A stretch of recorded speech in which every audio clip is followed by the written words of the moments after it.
திராவிட இயக்கம் என்று சொல்லிக் கொண்டு பாஜகவை தோளில் தூக்கி சுமக்கிறார்கள் என்று சொன்னார். அவர்கள் பெரியாருக்கு துரோகம் செய்கிறார்கள் என்பதை விட மக்களுக்கு துரோகம் செய்கிறார்கள், தமிழ்நாட்டுக்கு துரோகம் செய்கிறார்கள், மன்னிக்க முடியாத குற்றத்தை இழைக்கிறார்கள். மதவெறி அரசியலையே உயர்த்தி பிடிக்கிறார்கள்.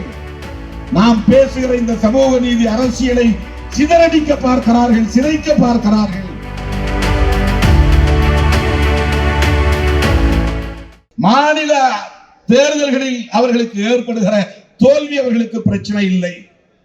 ஆனாலும் மாநிலங்களிலும் அவர்கள் வேரூன்ற வேண்டும், மதவாத அரசியலை வளர்த்தெடுக்க வேண்டும், மதம் சார்ந்த சக்திகளை மேம்படுத்த வேண்டும், அதற்கு சாதி வெறியர்களை ஊக்கப்படுத்த வேண்டும், சாதி அரசியல் பேசக்கூடியவர்களை வளர்த்தெடுக்க வேண்டும்.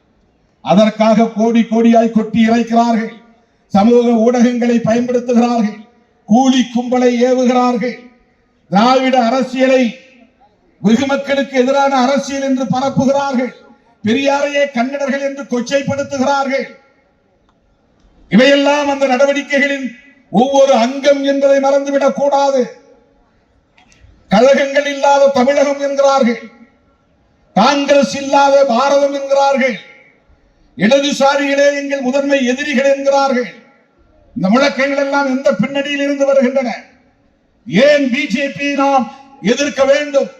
அவர்கள் சராசரி அரசியல் கட்சி அல்ல, வெறுவன மக்களுக்கு தொண்டு செய்வதற்கும் ஆட்சி அதிகாரத்திற்கு வந்து பதவி சுகத்தை அனுபவிப்பதற்கும் உருவான கட்சி அல்ல.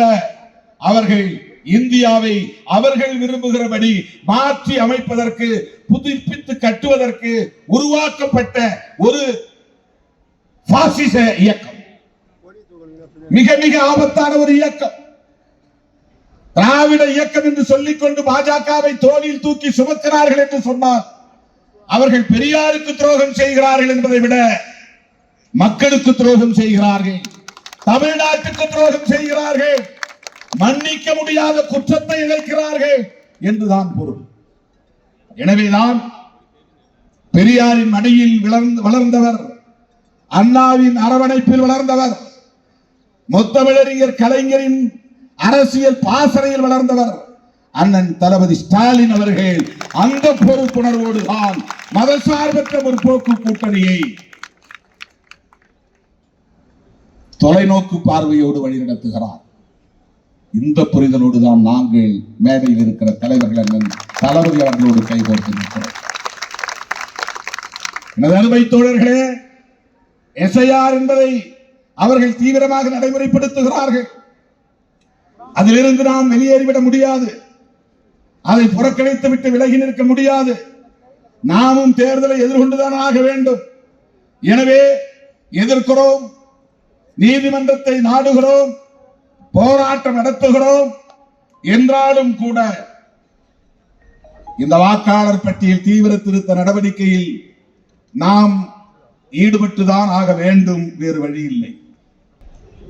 அவர்கள் ஒரு மறைமுக செயல் திட்டத்தை நடைமுறைப்படுத்துகிற முயற்சியிலே ஈடுபடுகிறார்கள், மதவெறி அரசியலையே உயர்த்தி பிடிக்கிறார்கள். நாம் பேசுகிற இந்த சமூக நீதி அரசியலை சிதறடிக்க பார்க்கிறார்கள், சிதைக்க பார்க்கிறார்கள்.